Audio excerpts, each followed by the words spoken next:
If as a group you're looking to take on a member of staff but are really scared or put off by the idea of becoming an employer in your own right, contact your local voluntary action.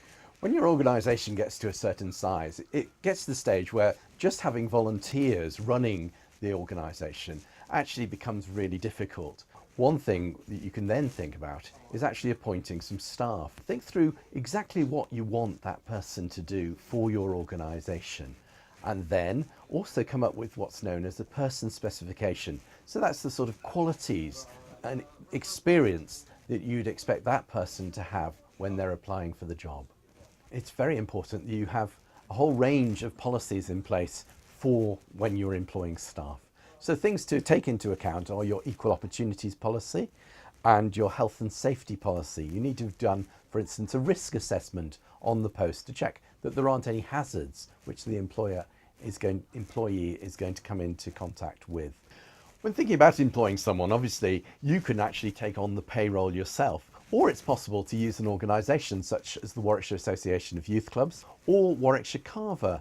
So in terms of employing staff, employment law is very detailed. There are a lot of changes to employment law that happen in every year and several throughout every year. Your local voluntary actions will put you in contact with organisations who can directly support you. There are free support networks out there as well, run by HR professionals.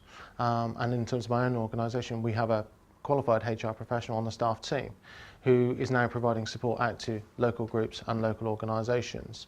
The advice should always be free in the first instance, especially to smaller groups, but making sure that you are up to date on those employment issues will protect you.